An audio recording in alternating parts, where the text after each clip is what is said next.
भगवत दर्शन करने हैं, उस महापुरुषों के साथ उन महापुरुषों का संग करो, उन संतों के दर्शन से निश्चित आपको दर्शन हो जाएंगे। महाराज श्रीमद् भागवत संहिता में बताया है, तो 8वीं भक्ति में बताया है भैया जो मिल जाए उसी में भक्ति करो।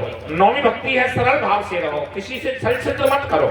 छल छिद्र से कमाओगे तो एक दिन वो बहुत बड़ा नुकसान करेगा। इसीलिए ये भक्ति तो है रामायण की। इसके बाद में तुलसीदास बाबा ने भक्ति बतलाने के बाद में व्यास जी ने भक्ति लिखी है भागवत जी में कि श्रवणम, कि भगवान की कथा जो सुनी उसी का कीर्तन करो। ये 2 भक्ति हो गई, श्रवण कीर्तन, यानी भगवान का नाम सुना और भगवान के उस नाम को ही सुन करके वही को गायन करना ही कीर्तन है।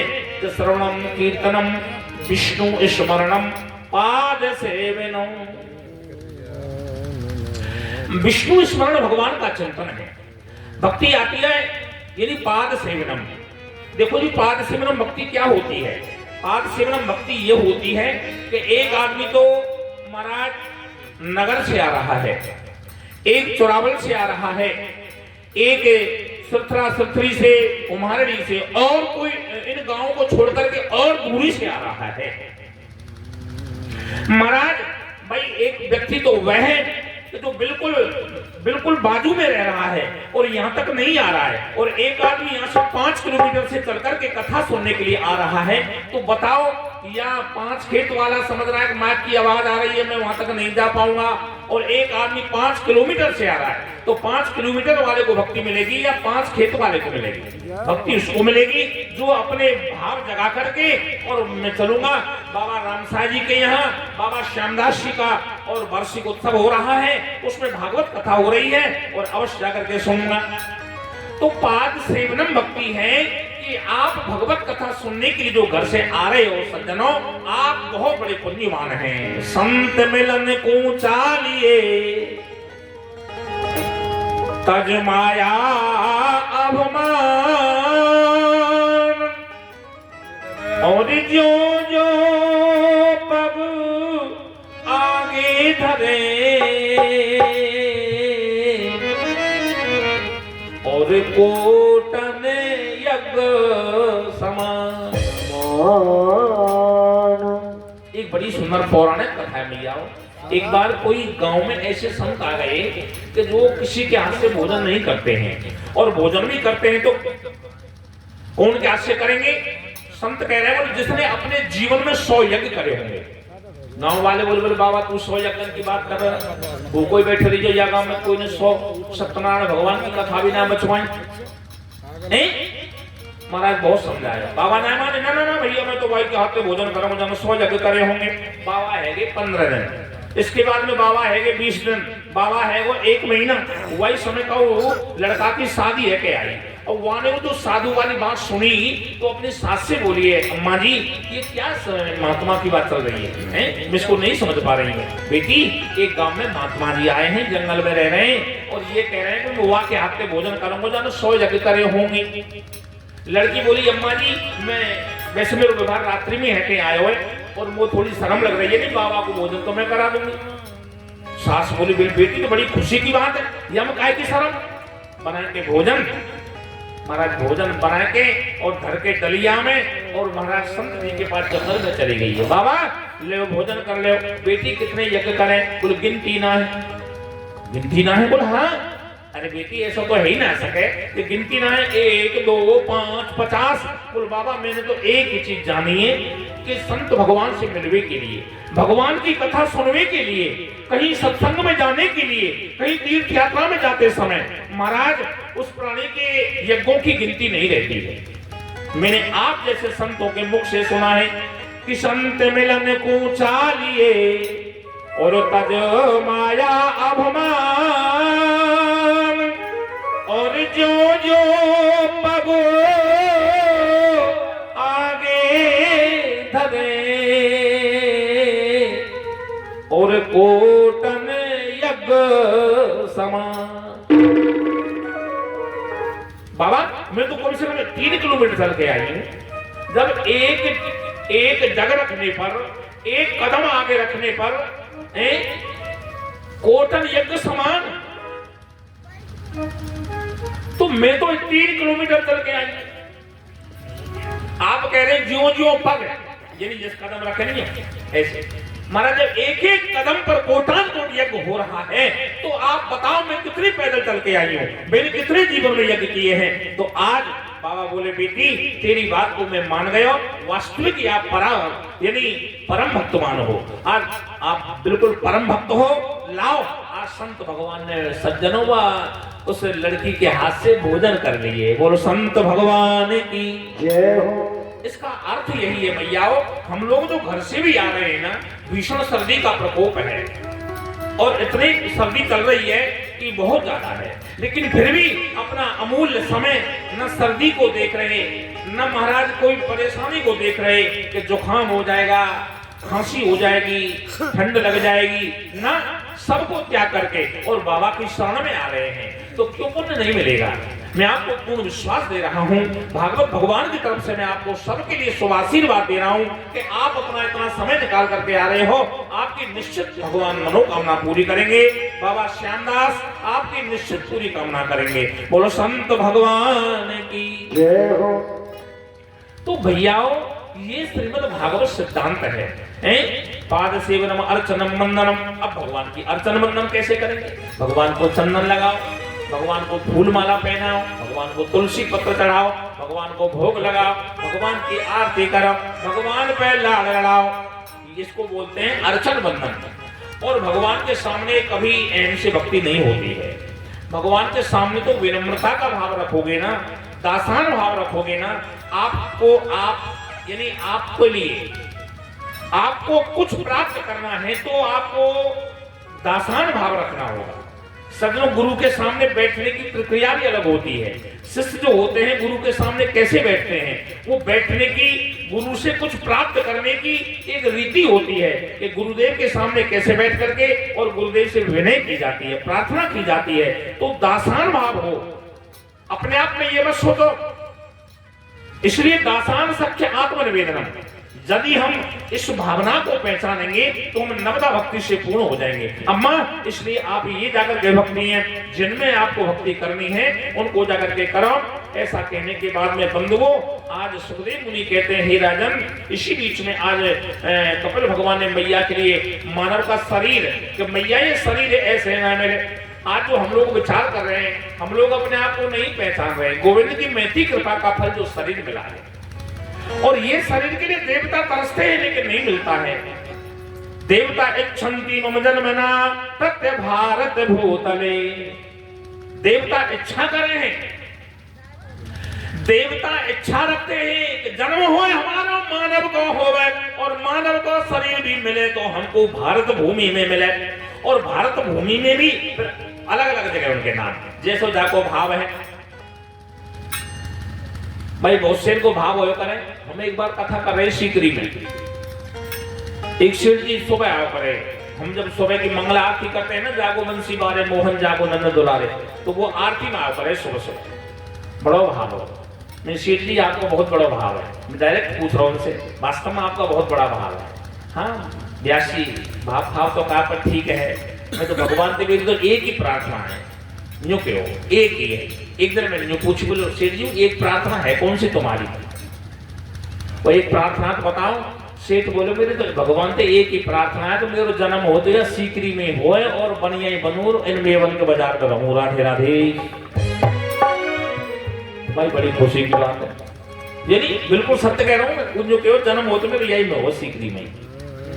तो ये तो भाव है, इच्छन्ति मम जन्मना तत्र भारत भूतले।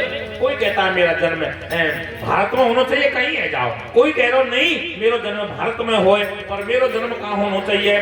पूरी अयोध्या धाम सुहावन, पूरी अयोध्या धाम सुहावन।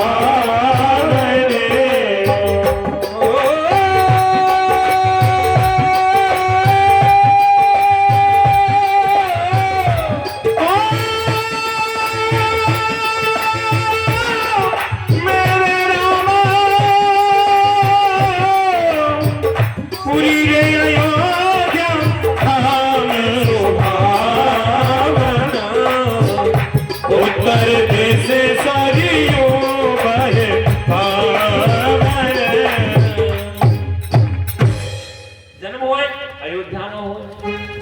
के किनारे पे हो, जामे में मंजन पान करो, स्नान करूं, जीवन को धन्य बनाऊं, यदि इच्छा है। लेकिन आप तो एक ही बात को ध्यान करो कि मानव शरीर मिलना ही जाकर के बड़ा दुर्लभ है, चाहे वो अयोध्या में हो, चाहे वो बिना अयोध्या के हो। इसीलिए तो आज भगवान कह रहे हैं मैया से, अम्मा ये मानव शरीर बड़ा पवित्र है, ये हर किसी को नहीं मिलता है। 84 लाख योनि है, उनमें से निकल करके मानव शरीर अकेला ही मिलता है। तो इसके बीच में ये जन्म मानव का होता कैसे है, उस कथा के लिए आज कपिल भगवान माता के लिए समझा रहे। अम्मा जी, ये मानव का जो जन्म होता है, कि देखो सबसे पहले स्त्री और पुरुष इन दोनों का सांसारिक जाकर के महाराज और सुखों में रमण करना, महाराज इसी के बीच में आज वो स्त्री का जो उदर इस मनुष्य के उस रजबिंदु के लिए और धारण कर लेता है। जब ये गर्भ में धारण करती है, एक रात्रि में ये मिश्रण होता है, यानी उस स्त्री के उदर में वो उस रजबिंदु का मिश्रण होता है। और महाराज 5 रात्रि में बनता है एक बुलबुला, 5 रात्रि में एक बुलबुला जैसा बन जाता है। 10 दिन में एक बेर जैसी गांठ बनती है, और जब बेर जैसी गांठ बन जाती है, 1 महीना होने पर उसका सबसे पहले बनता है सिर। इस मानव जाति में सबसे पहले बनता है सिर, दूसरे महीने में बनते हैं हाथ और पैर, तीसरे महीने में लिंग भेद हो जाता है, लड़की है लड़का है, क्या है क्या नहीं है। चौथे महीना में ये मैया के गर्भ में बालक पंच धातु में बन जाता है। सज्जनों, इसके लिए इसे मैया के गर्भ में से भूख लगती है। अब भूख लगने के कारण ये भोजन की इच्छा से, मैया के गर्भ में भोजन की इच्छा से जाकर इधर उधर जाकर के भटकता है। पर याद रखो सज्जनों, मैया के गर्भ में कोई होटल तो है नहीं। अब तो मैया जैसो भोजन करेगी, बच्चा मैया के माध्यम से जीता है। मैया सुनेगी, बच्चा सुनेगा। आप प्रहलाद जी की कथा सुनोगे कि ये प्रहलाद जी को इतना ज्ञान कैसे हो गया, प्रहलाद जी को इतना ज्ञान कैसे हो गया। विद्यालय में गए तो गुरु जी से आगे आगे बोलने लगे। सज्जनों, जब कयाधु के लिए देवता मारने के लिए लेके गए कि एक हिरण्याकश्यप के द्वारा हम जब इतने व्याकुल हो रहे हैं, और इस कयाधु के गर्भ से हिरण्याकश्यप के अंश से और जो पुत्र जन्म लेगा वो कितना बड़ा अपराधी होगा। वह मारवी को लेके अंत में आज देवताओं पे नारद जी ने छुड़ा ली। नारद जी बोले रहे, इंद्र तो ये जानकारी, बोल महाराज मुझे तो नहीं है। बोल सुन, गुलाब को पेड़, गुलाब के पेड़ में जड़ में से कांटे होते हैं उसमें, और जितना बड़ा होता है उसमें कांटे कांटे कांटे कांटे होते हैं। लेकिन वह गुलाब में एक ऐसा फूल आवे, वह फूल को देवता तरसो करे। आज तो तुम हिरण्याकश्यप वाली बात समझ रहे हो ना। आज आप कयाधु के गर्भ से ऐसा बेटा जन्म ले गो जो देवतान की जेल को छुड़ावे हो। तो इतना ज्ञान कैसे होया कि मैया और बड़े प्रेम से नारद जी ने ज्ञान करायो। नारद जी ने ज्ञान करायो कयाधु को। कयाधु, ये संसार सब मिथ्या है, ये जो आप संसार के रिश्ते जान रहे हो ये सब मिथ्या है। आज है केवल नारद जी ने तो एक शब्द में बाबू एक लाइन के माध्यम से एक भजन सुनाया है। अरे बंदे ले ले हरि को नाम, उमरिया थोड़े दिन की, अरे थोड़े दिन की उमरिया तेरी, थोड़े दिन की। ओ भैया, ओ भैया, ओ बाबा ले ले हरि को नाम, उमरिया थोड़े दिन की। ओ बंदे ले ले हरि को नाम, उमरिया थोड़े दिन की।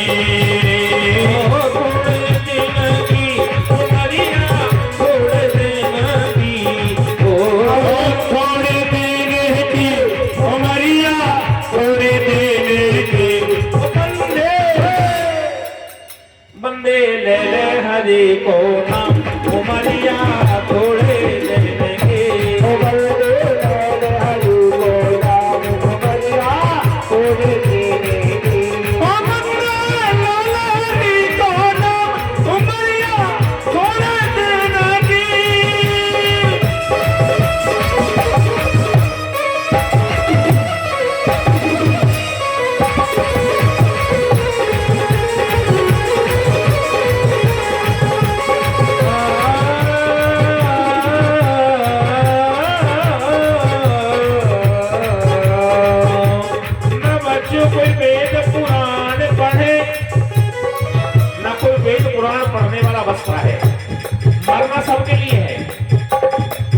भैया मोना जी ये जान रहे हो, माता बहन ये समझ रही हो कि ब्यास जी तो कथा कहते ही रहे भैया, ये तो मरेंगे ही ना है। पर मुझे ऐसा लगे ब्यास जी सो तो सो, खान दो पहले चल दे राधे राधे। न बच्चों कोई वेद पुराण पढ़े, बच्चों कोई शीश रखाए जटा, बच्चों कोई शीश रखाए जटा, न बच्चों कोई जंगल वास किए, न बच्चों कोई ऊंची चिनारे अटा, न बच्चों कोई ऊंचे चुनाए अटा, न बच्चों कोई ऊंची चिनाए अटा। तो ये समझ के बैठ जाए भैया मैंने तो 3 मंजिल को मकान बनवा ली, कोठी बनवा ली, सबने शीशा लगवा दियो, अब तक मैं कैसे मरूंगा। स्वार्थ को संसार रचो, अरे स्वार्थ को संसार रचो, सब 4 दिना के ठाक ठटा, भज ले हरि नाम हरि रसना, तुझे घेरत आवे काल घटा, तुझे धीरत आवत काल घटा पे, धीरत आवत काल घटा। मेरे मनवा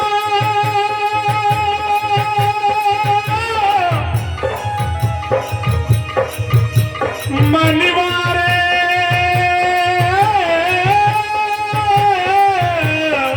ओ मनवा,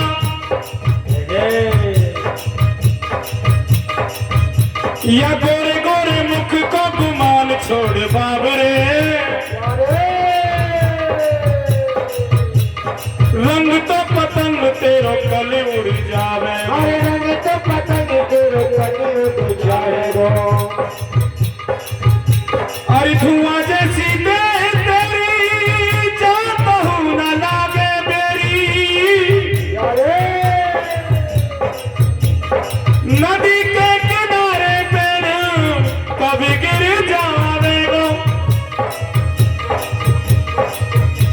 या ममता को छोड़ी और हरि को भजन करी, या ममता को छोड़ी और हरि को भजन करो।